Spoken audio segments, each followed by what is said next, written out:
welcome to another episode of Make America Healthy, where our goal is to empower you with as much knowledge and information as possible so that you can make healthier choices for your physical and your mental health, because we want you to be in charge, and we know that you're your best advocate always. My name is Beth Shaw, and I'm the founder of Yoga Fit Training Systems, the author of 4 books on health and wellness, the host of this show, obviously, and I do a lot of public speaking and working with corporate executives for corporate wellness. So welcome to the show. Today, it's all about the microbiome.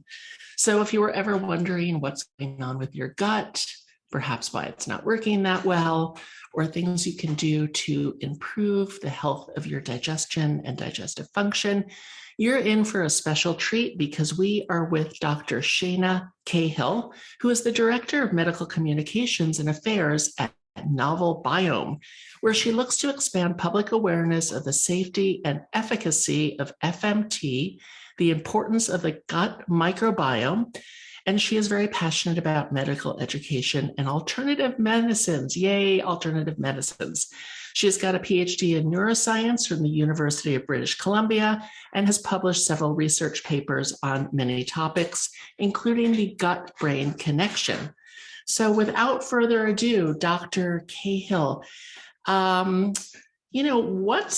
is this microbiome? We've only been hearing about it for maybe the past 10, 15 years, and it seems to be all the rage. Can you educate both myself and our listeners on what the microbiome is to get started? Yeah, so I'm going to focus in on the gut microbiome. So the microbiome, it's on your skin, it's in your mouth. It's literally, you have a version of the microbiome from your head to your toes, but the one that research has really honed in on, and it seems to have these like really widespread effects to overall health, is the gut microbiome. And the gut microbiome includes kind of everything that you think about when you think about digestion, from eating all the way through, but it's mostly contains the small and large intestines, and has a lot of different bacteria and different viruses and stuff that live in your gut that are meant to be there to kind of help support overall health. And when we're talking about what's in there, there's, over 100 trillion different types of bacteria that sit in your gut. And they've been linked to a lot of acute and chronic conditions, as well as just general overall health and well-being. And so when we think about what roles it plays, it goes from kind of protecting your body from pathogens, metabolism and breaking down and storing different fats, production of things like essential vitamins and neurotransmitters that play a big role in your brain, and modulating your immune system. So your gut kind of is able to modulate different systems in your body. And so it plays a really big and kind of exciting role as we learn more about it. So we've had a digestive expert. Actually, I'm seeing her in her practice now. Her name is Dr. Diana DeGrossa from Bright Path Wellness. And I'm wondering, I know that people are doing all kinds of things for their microbiome now. How hard is it to change your microbiome, let's say from, I don't want to just use the terms bad and good, but let's say from less effective to more effective? Is that possible? Are different supplements that people should take, different protocols, obviously a different eating program for some people, like with all these different, thousands of different pathogens in our system, as well as good bacteria, bad bacteria. Like, how will people know if, other than taking a test, which I actually did about 2 weeks ago, I'm waiting for the results, but how will people know if they've got a good microbiome or a challenged one? Let's say that. Yeah. So I think the best way to start is we know a lot about what can can shift the gut microbiome into a dysfunctional state, is what we consider it. So we know things like taking different medications. So like if you take antibiotics and you've had to take them a lot, what happens when you take antibiotics? It kind of just kills all the bacteria in your gut. It wipes out the system that exists there.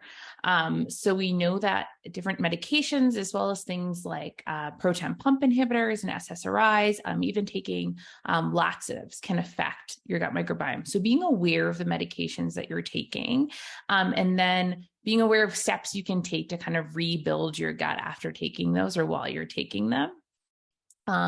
Diet plays a huge role. So diets that are high in sugars, high in processed foods, as well as really low in fiber, are known to negatively impact the gut microbiome. The beauty of diet is its ability to change the gut microbiome. So we have seen in the research that the gut microbiome can shift to a more positive state within 24 hours of shifting your diet. And the longer that you shift the diet, kind of the more you're able to shift your gut microbiome into kind of a happier state. So when we think about like, what can I do to eat better to then make my gut happier? The way we think about it is you want a really diverse bacterial makeup in your gut. The way to do that is the more diverse your diet, the more diverse the bacteria. So one of the things that we tell people is every week, try to eat 50 different foods. Be that different greens, different vegetables, different meats, different types of protein sources. Try to encompass 50 different foods. By that, that means you're feeding your body a diverse diet. Another big one is the importance of fiber in your diet. And the more I read about this, the more I realize like you can't understate how important dietary fiber is. And that ranges from not only just the role that we know fiber plays in kind of helping our body kind of cleanse itself and get things out of our body. It also plays a big role in different building blocks and how the body is able to function more effectively and what the gut can do, be that the stability of your gut, but as well as it helps helps it do the role it's supposed to do. So the more fiber you have, the better kind of rounded your diet is. Another big one that everybody talks about is physical exercise. In general, we know exercise is good for us. We know it across the board. We can no longer deny that exercise is good. And we know that it plays a really big role both in brain health and gut health, but as well as the health of the gut-brain connection. But I always try to explain to people, when you start the role of how to tackle adding physical exercise in, it can start really small. Take the stairs instead of the elevator, stand for 10 minutes every hour. And so adding those things in, that's the beginning of the building blocks, but that physical activity does shift your gut health. So, diet and exercise really can improve health everywhere, but those are modulating things that can start small and you continue to build on that change, and that continues to build on gut health. Smoking and excessive drinking is really bad for your gut, but as well as being aware of what kind of environmental toxins you're exposed to. So pesticides, heavy metals, and molds play a really big role in gut health as well. And those are things that you can change. And then of course, there's always the ones like, excessive stress and poor sleep are really bad for your gut. But those are hard things to, you can't look at someone and go, be less stressed. That doesn't make them less stressed. But one thing, when you add physical exercise in, when you change your diet, that changes the gut makeup. But we also see that helps with reductions in stress. It helps with improvements in sleep, and as well as improvements in mood. And that kind of all goes together. And that's one of the fun things about gut health, is we know they impact, mood, stress, and sleep, but it's not that it's just your gut health. It's changing your gut, changes your brain health, which then can, change your overall health. It's so interesting. I read a book years ago called The Second Brain, and they talked about how much serotonin was released in the gut, more actually, I think, than in the brain. And for people, who are listening to this, who perhaps don't like to move their bodies or don't want to exercise, this is one more case. A doctor recommended that you should be exercising your body every day, because obviously it's good for mood, it's good for weight management, but now we're hearing it's good for your digestion and good for your microbiome. Yeah. And it's little things. I mean, I studied exercise for a long time in my academic career. And it's not, you don't have to go running, and you don't have to go lift weights. That's not where exercise has to start. Walking a little more every day and choosing to walk when you can, that's the beginning. And that's the beginning of really good exercise routines and ones that you can keep up, and adding that in and extending that is the building blocks to adding physical activity into, everyday life. So there are a lot of tests right now. I know because I just did one for the microbiome. Who would you recommend should get their microbiome tested? I feel like if you're looking at like, what's the best diet for me, or if you feel really bloated all the time, or you're really constipated and those kinds of things, by having your gut microbiome tested, a lot of these companies, what they'll do is when they evaluate them is they'll give you an idea of changes you can make that help balance that bacteria or best enhance the good bacteria you have. So, I mean, if you want to make a shift, if you feel like when you're eating food, you feel like it's not doing what you need it to do, it's not giving you the energy you need, or if you feel really bloated all the time, like those are good reasons to get an idea of what your gut is doing that maybe isn't fitting your lifestyle. And then they often suggest, changes that you can make to best optimize the gut that you have and shift it into a more healthy state. And what are your thoughts on things like I start every morning with 1 to 3 probiotics. Sometimes I'll have some kimchi or some sauerkraut, fermented vegetables. Sometimes I'll do the apple cider vinegar in water. I don't necessarily have a consistent routine, but the probiotics are consistent. I'm wondering what your thoughts are, because there's so many different probiotics on the market. That's why I try to mix it up a little bit. Like, how do we know if those probiotics are working? And then also, what are your thoughts on prebiotics? And can you educate our listeners on the difference between a prebiotic and a probiotic? Yeah. So across the board, these pre and probiotics, what we understand of them is they're effective while you're taking them. So they do add to your gut makeup, and they are really useful. They do make significant changes while they're being taken. The downside with them is when you stop taking them, they don't actually engraft, or they actually don't take up host in your gut. So once you stop taking them, the benefits that you were seeing are often mostly or completely lost. So that's kind of the downside with these, is that they're really useful. You have to consistently take them. So that's one of the benefits of kind of getting an understanding of your gut microbiome as a whole, and how you can make kind of lifestyle changes like diet that then can kind of actually change the makeup, versus adding something in it's only going to be there while you take it. So it's kind of, it can get expensive, and it can be really difficult, because if you have to come off the probiotics, the benefits you were seeing are lost. And that's something we can consider them a transient benefit. So they don't stay once you stop taking them, versus something like when you get like fecal microbiota transplantation done, which is, taking someone else's microbiome. Is that FMT, by the way? Yes. So FMT. Yeah, I was wondering what I thought it was that.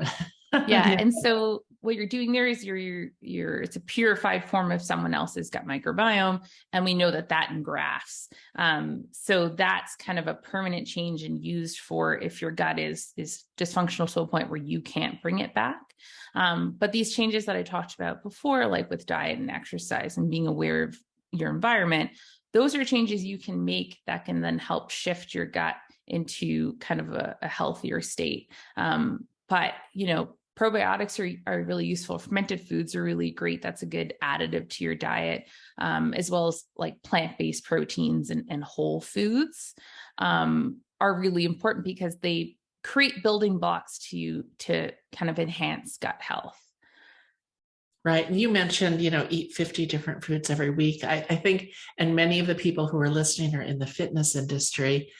We kind of tend to eat the same, maybe 10 to 12 things all the time, some lean proteins, arugula, spinach, some fruits, some protein powder. I think that many of us really don't change it up that much. Yeah. And we always think about it as whole foods are really important. That gives you all the building blocks you can get out of that food. And especially in the fitness industry, we talk a lot about like food is your energy. What you put in your body is what is allowing you to do everything. And every piece of food you take in, you use all of it. And the better the food, the better the outcome.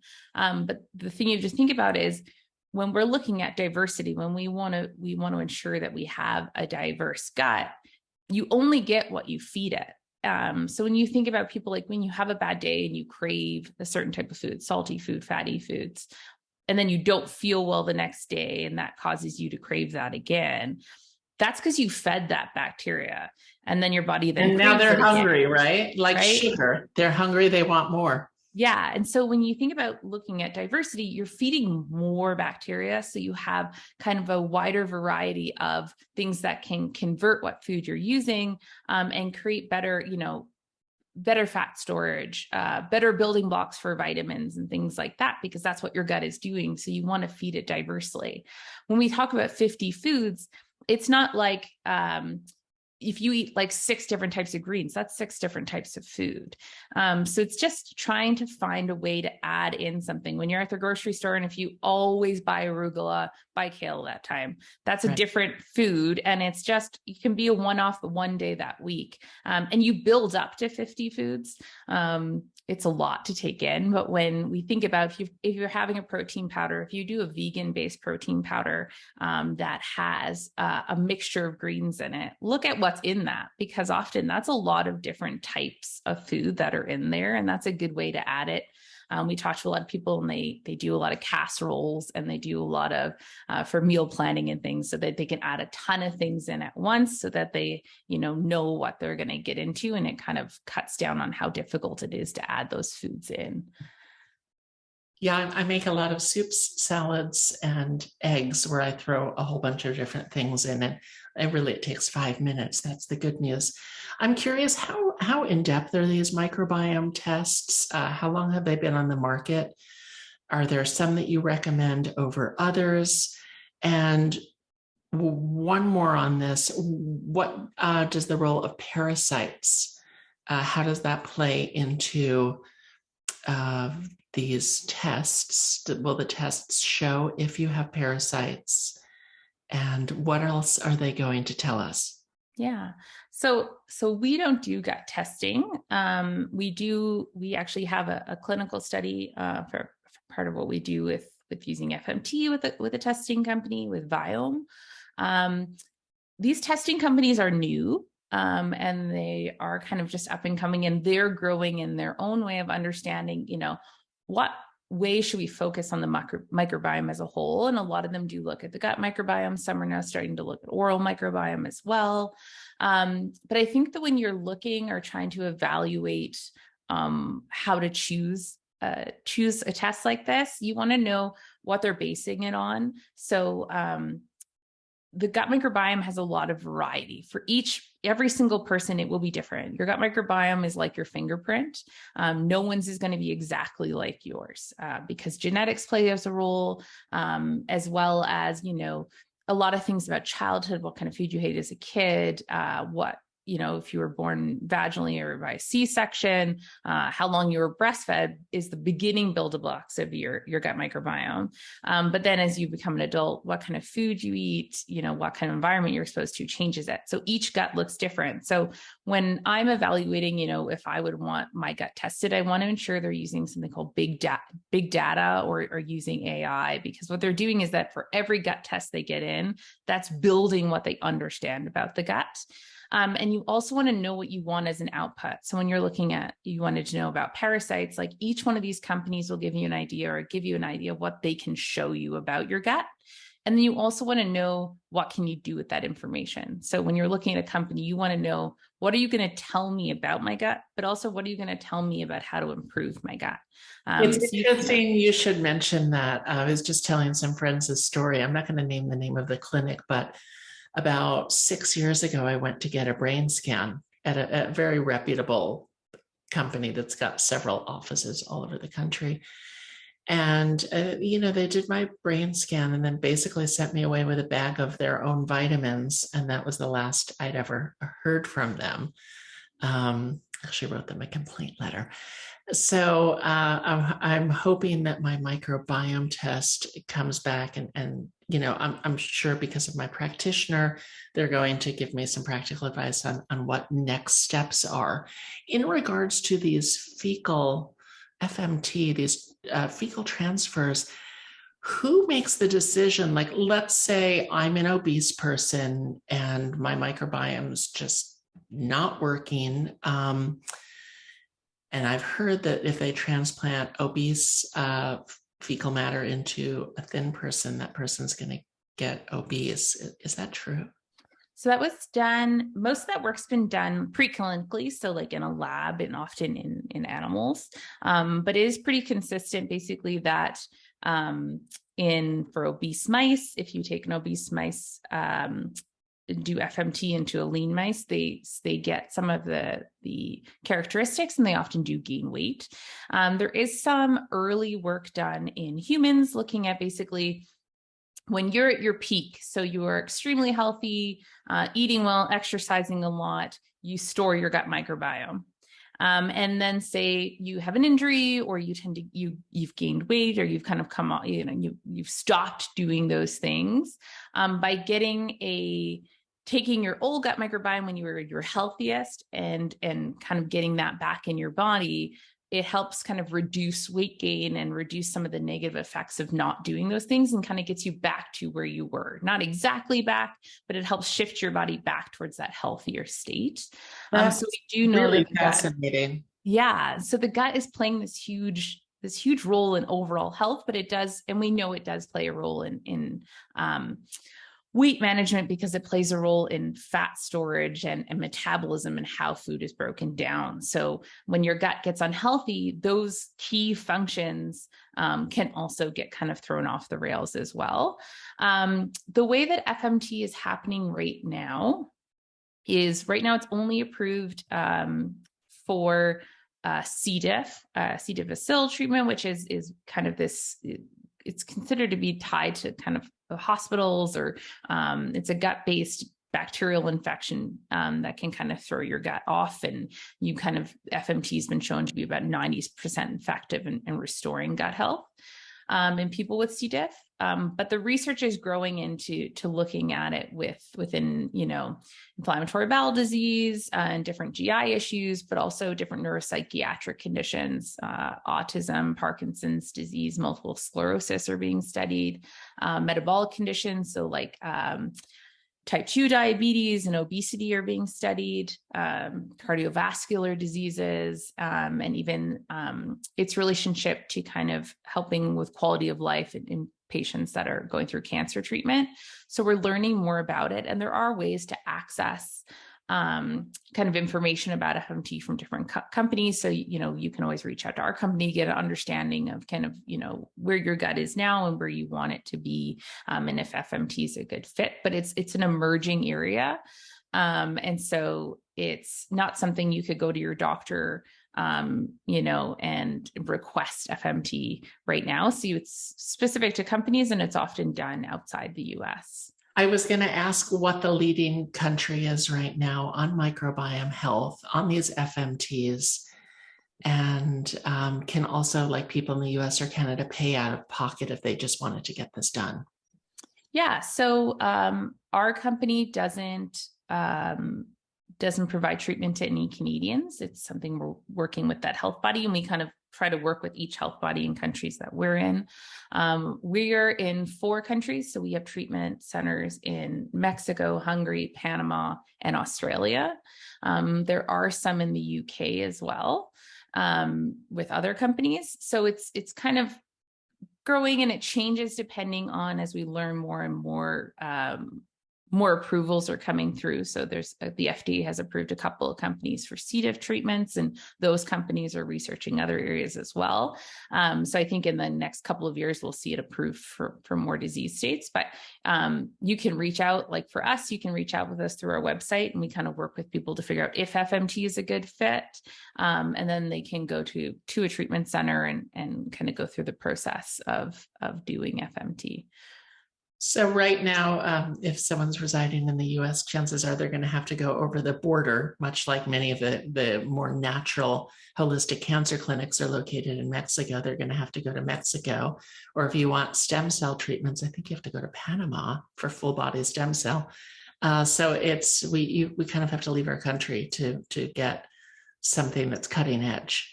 Yeah. And I think it's the procedure to get something through like a governing body like the FDA. It takes a really long time. You're looking at, decades of time to get these things through, and they're very costly.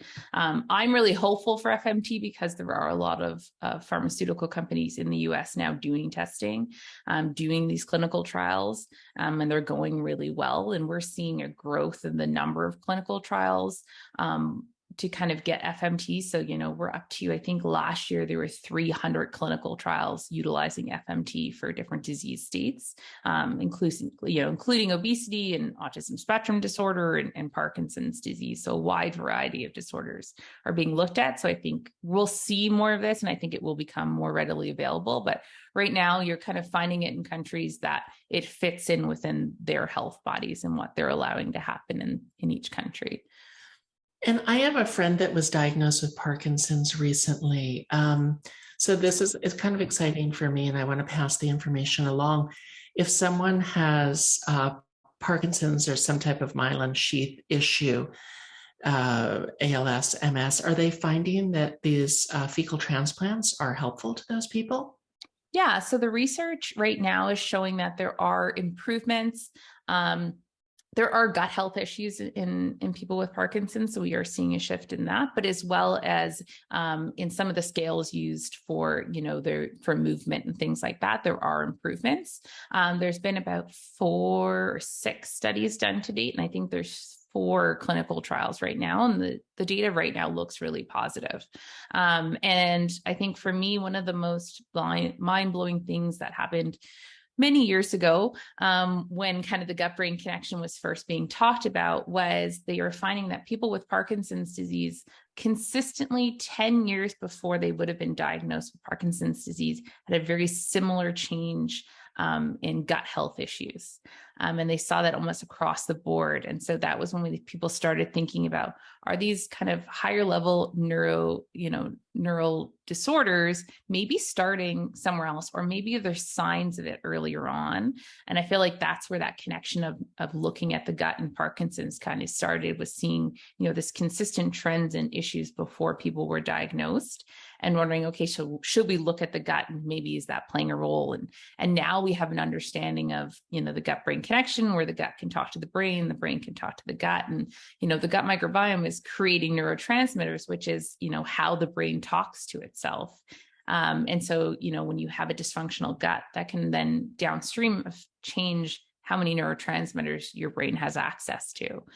So we're getting a better understanding of, how important the gut is in kind of brain-based conditions. I have a friend that's a doctor, and he was telling me that some new research is coming out that Alzheimer's is actually some type of microbiome issue that kind of crawls from your gut into your brain. And yet my friend, Dr. Barry Sears, who was on the show last week, says that Alzheimer's is just kind of diabetes of the brain. I'm curious as to your thoughts on that. Yeah. So the research looking at dysfunction tied to Alzheimer's disease is definitely growing. There is a lot. And I think I think it's part of a puzzle. We know very little about how Alzheimer's comes to be and why it has the trajectory that it does. But the research is showing that there's definitely a shift or change in the gut in people with Alzheimer's disease. And when we boil it down to it, as you age, your gut gets less healthy.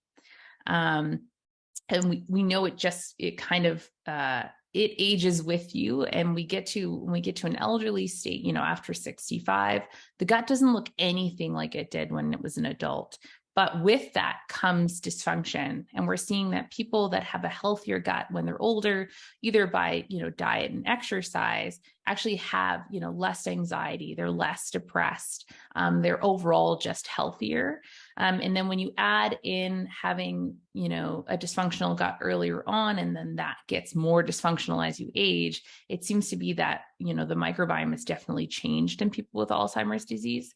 We just aren't sure, what part or where that part comes in. Is it the cause? Is it a consequence? Or is it part of, is it, one of the dominoes that, comes into making that disease? So it's an area that we watch regularly because we want to get an understanding of, this is such a debilitating disorder. And so it's like, okay, so where does the gut play in, and how does shifting gut health help with that? So it's definitely, I would call it something very emerging. I find I'm seeing a lot more of it in the research now. I say probably, 2 years ago, you may have seen 1 or 2 papers on it. And just last week, I think I got 4 new papers just looking at the gut and Alzheimer's. So we're getting more research and getting a better understanding of it. I might ask you to send me some of those. As a longtime yoga practitioner and a big believer in doing a variety of different things to unify the body, the mind, and the spirit, hearing you speak, I think, is a good reminder that everything within our body mind truly is connected, from the gut to the brain, to our stress levels, to how or if we're moving our bodies, what we're putting in them. I want to jump to the brain and the gut now, because you are a neuroscientist. And so, I've struggled with depression on and off throughout my entire life, really bad PMS, like also some digestive issues. So I'm kind of wondering if you can educate us a little bit about the intersection of gut health and cognitive function, and anything else along those lines you'd like to share. Yeah. So the first, I guess, is just so the gut-brain axis is kind of a way for these two systems to communicate back and forth. And it involves, your immune pathways, neural pathways, endocrine, metabolic pathways, all of them come together to kind of utilize this communication. And so what we know about these two is that the gut provides building blocks that are really important to the brain. So when I was talking about earlier about, neurotransmitters such as like serotonin, 90% of the serotonin in your body is made in your gut. Dopamine. I want to just ask one question on this, because you mentioned that SSRIs can affect the microbiome. I took SSRIs years ago, and if anything, my experience was like increased digestive function, not less. Is that a consequence of SSRIs, or can they have an opposite effect? I know one of the side effects, or something that's listed with SSRIs, or can be changed in bowel function. It's one of the secondary things, but that could be that heightened serotonin that's in your gut. So you're adding so much more in, that's where it's being processed. And you may have more than you need. And we know it changes gut health. It's not, SSRIs are not a positive impact on the gut. I was going to ask, changes for the better or for the worse? Not for the better. We know that it can alter the gut in the gut microbiome as a whole, and in a negative way. So it is worth keeping track of, if you are taking SSRIs and you're seeing a change in your gut health, okay, so what else can I do to help my gut, kind of counteract this? Because, there are a lot of people and there's a lot of usefulness of SSRIs, but okay, so can I shift my diet to kind of feed my gut better so that I can kind of offset some of these negative effects I can see? What was interesting when I took an SSRI is I noticed that not only did I have enhanced digestion, but my craving for carbohydrates really lessened, I guess, because I was getting the serotonin that I needed from the pill and not from, carbohydrate products. Yeah. So complex carbohydrates play a role in they contain dietary fiber, and that's one of the building blocks for different neurotransmitters as well. It's part of the long cascade within the gut to building these neurotransmitters. So, if you have more of them, then your body may would crave or shift craving, because it's, there's something being, one of the outputs is already being fulfilled. So, and you'll see that you'll see craving shift depending on what you've eaten or how stressed you are. Your body is trying to kind of right itself in its own way, not always in the best ways. But it is, being aware of those cravings sometimes can help know what your body is trying to build or what it could be missing. But we're still understanding that diet is a very confusing thing when you look at the gut, because every single person that eats something, because you have a different gut microbiome, the output looks different. How positive that change is depends on what you were starting with and how long you need to see those changes change for every person. So I always find it frustrating because it's hard to come up with do these 5 things, because it's how healthy are you now? Okay, so maybe you only have to do 2 of these 5 things. So we're still trying to find the best way to define how to make this the most conscious changes. But diet and exercise are always the one that I go with, because you'll see other changes. Huge advocates for diet and exercise here at Make America Healthy, as well, of course, as yoga and meditation practice. As we're looking at the microbiome and brain health for any peak performance people that are listening to this and just really want to optimize themselves on every level, do you have any advice for our high achievers in the crowd? Yeah, I think just being conscious of diversity in the types of exercise you do, diversity in the types of foods that you eat. There are caps on things, on change. So if you do the same type of exercise every day, your gains will decrease over time because your body becomes adjusted to it. And if you exercise a lot or you run a lot, you see that change. By shifting what type of exercise you do, or if you do you run 2 days a week, you do yoga 2 days a week, and you do you alternate on the other day to something different. By shifting that, you shift the benefits, but you also shift the benefits for your brain and your gut health.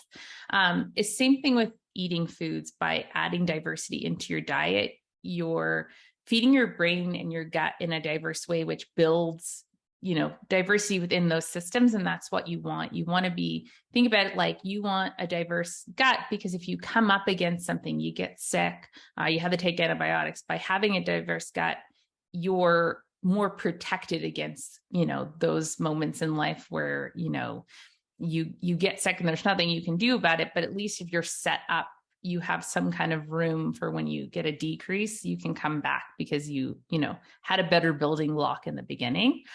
I think the other thing is if you are at your peak right now and you feel really good, you can always look into banking your biome, getting the biome that you have right now stored. So if you get sick or as you age, you see that you're not getting the same benefits, or you're, seeing gut issues, you can kind of, I always call it rewind. But you can kind of go back to where you were at your peak, and having that ready in case you get sick, or in case you have to have a surgery or something like that, and then that negatively impacts your gut or your overall health, you can then go back to when you were the healthiest. So I think that's, a way, kind of an insurance policy on your overall health. And I mean, that's something that we've just started doing at Novel Biome, is providing the aspect of, having your own gut stored for later in case you do need it. I mean, if you feel like you're at your best or you're on your way there, then that's a good opportunity to have something in case, you aren't able to keep up with that. So this is like freezing your eggs or banking your blood for future reference, right? Yeah. And you have it so you can access it at any time that you want to be able to kind of go back to that healthy state, or you see a shift in your gut, or you're having GI issues, you can then go back to when your gut was at a healthier state. And not to get too graphic, but like, how do you do that? or your mic? Do you have to go into a facility? Is it like a home test? Yeah. So How does that work? How much do yeah, you feed? yeah, you're sent a kit, Okay. and all the bacteria is extracted from stool. So you're sent a kit. It would fit into where you normally would deposit stool, and then it gets shipped back to the company. And what they do is we purify it, so it's just down to the bacteria. And can you eliminate the bad bacteria while you're purifying and just keep the good one in, or is that not possible? It's basically it's a full sample of. And so if your gut feels healthy, if you haven't had GI issues, if you haven't had to take antibiotics in like the last 6 months, and you've been eating a good diet, or you eat a good diet in the days leading up to that, you decide to store your gut, that gut is going to be healthier than when you feel like you need to restore your gut. So the idea is that, you have a bacterial makeup and you aren't currently sick, you don't have a chronic GI issue. And then it's purified down. And what we want to do is have as many types of, bacteria and fungi and parasites that are in there, that make up your gut microbiome. You want to have all of them, because that allows for better engraftment and better building blocks to kind of bring your gut back to where it was. So I did a parasite cleanse last year. I've actually done a couple of them. What are your thoughts on doing parasite cleanses, especially if I've traveled all over the world? I'm not always that careful when I travel, because I like to try to introduce as many bacteria into my system as possible, because I think it builds my immune system, which, so far so good. I am illness and free and healthy. So I'm wondering what your thoughts are on doing parasite cleanses as part of microbiome health, and how would one know if they should actually do that? Or do you think it's just a good thing to do a couple of times a year? I think it's look at symptoms. If you feel like you have, your gut isn't acting the way that it should be, or it has changed negatively, I would always recommend getting some kind of testing done, to get an understanding of what could be wrong. So if you feel like you've seen a shift, if you were traveling, 3 months after you come home from a tropical, destination, you go, I just don't feel like my body's processing food the way it did before, or my gut just doesn't feel the same. Your body is very in tune to your gut, specifically if there's been a change. If you listen, I always say, listen to your gut. But honestly, listen to your gut. It's telling you, and I think it's worth getting those things tested to get an understanding, because it may not be parasites, or it may not be a negative parasite, or it may not be a negative bacteria that's in there that's made that change, but you want to get an understanding of it. So can there be any harm for taking a parasite cleanse if you, in fact, don't have parasites? I think it would depend on how you do it. So I've seen people do them where, then they, don't eat for a couple of days and they only live off, specific liquid-based diets to do these cleanses. We have to think, what's the negative impacts of taking away all those other foods?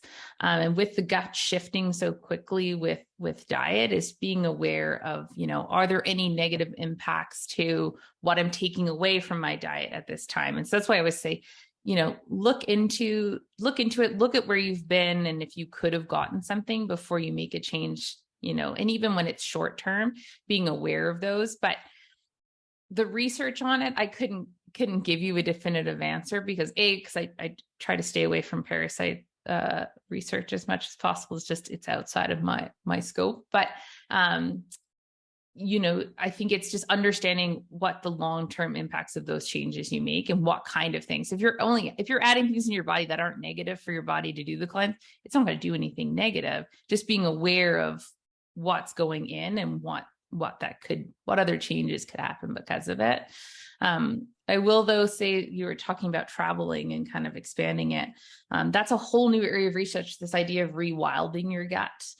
We live in a very industrialized nation and countries right now, and that's shifted our gut microbiome in somewhat of a negative way. And so this idea now of traveling experience, getting outside, getting your hands dirty, eating vegetables with the skin still on, to try to expose yourself more.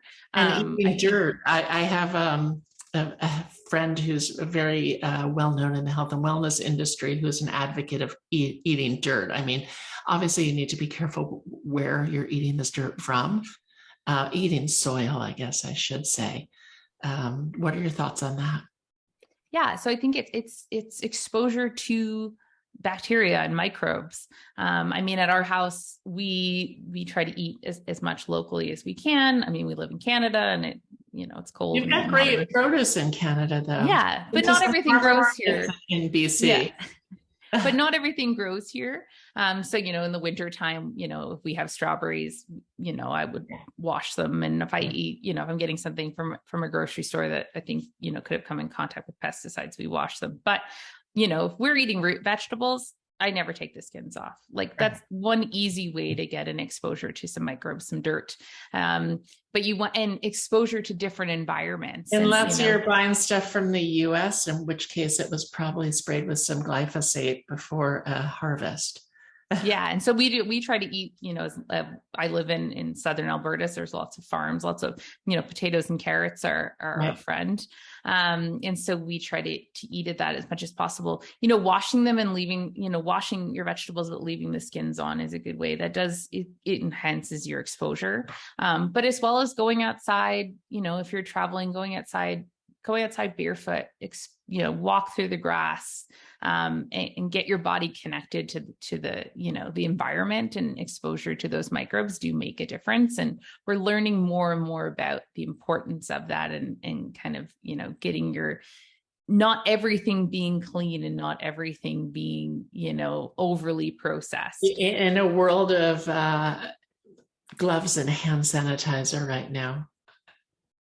I know we were making moves on not using hand sanitizer for everything. And we've come back around, and I mean, rightfully so, it was necessary, but I feel like it's going to be a couple of years before we stop relying on it so heavily. And we do know there were negative impacts, 5-10 years ago, to our reliance on hand sanitizers. So, it can wipe out. So I think we'll see a shift back in that, but it has heightened our understanding of, the need for exposures and getting more microbes in your life, because you kind of have to offset those things.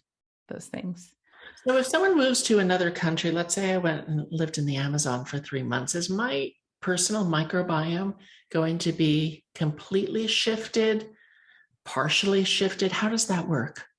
Yeah.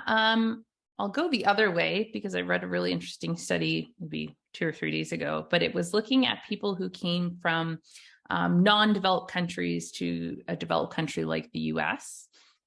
And they found within 6 months, their diet looked more, their gut microbiome looked more similar to someone who lived in the US than their home country.